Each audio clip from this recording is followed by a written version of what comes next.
ඊයේ පිරිමියෙකුගේ උච්චතම අවස්ථාවට ගියාම එයා ශුක්‍රාණු පිට කරනවා. එතකොට සමහර වෙලාවට කාන්තාවකගේ මුඛයට මේ ශුක්‍රාණු මුදා හැරීමක් සිද්ධ කරනවා. එතකොට ඒ කාන්තාවත් ඒවා ගිල ගැනීමක් සිද්ධ කරනවා. ඉතින් මේක නිතර කරන අයට සමහර විට ප්‍රශ්නයක් එන්න පුළුවන්. මේක මගේ සෞඛ්‍යයට හොඳද? එහෙමත් නැත්නම් මේක මට ඉස්සරහට ප්‍රශ්නයක් වෙයිද? මට මොකක් හරි ලෙඩක් හැදෙයිද?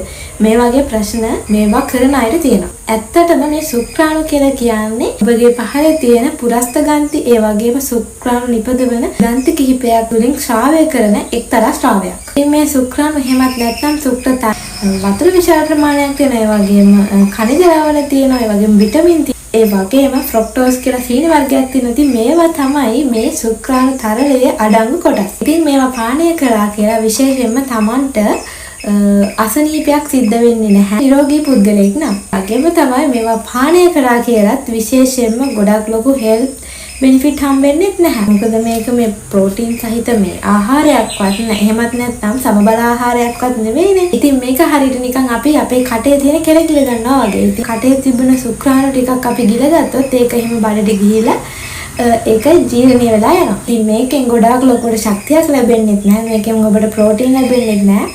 ඉතින් ඔයා ගොඩාක් නිරෝගී පුද්ගලයෙක් නම් ඔයාට රෝග වළඳින්නෙත් නැහැ. ඔයා ලිංගිකව එකතු වෙන පුද්ගලයා විශ්වාසවන්ත පුද්ගලයෙක් නම් ඉතින් ඇත්තටම ඔබ දෙපළ මේ ලිංගික කටයුතු වලට බය වෙන්නට අවශ්‍ය නැහැ. සමහර වෙලාවට මේ ශුක්‍රාණු සමහර පුද්ගලයන් ගිලීමට කැමැත්තක් දක්වන්නේ නැහැ. ඉතින් එහෙම කැමැත්තක් දක්වන්නේ නැත්නම් ඒ පුද්ගලයන්ට ඔයාලා බල කරන්න යන්නත් එපා.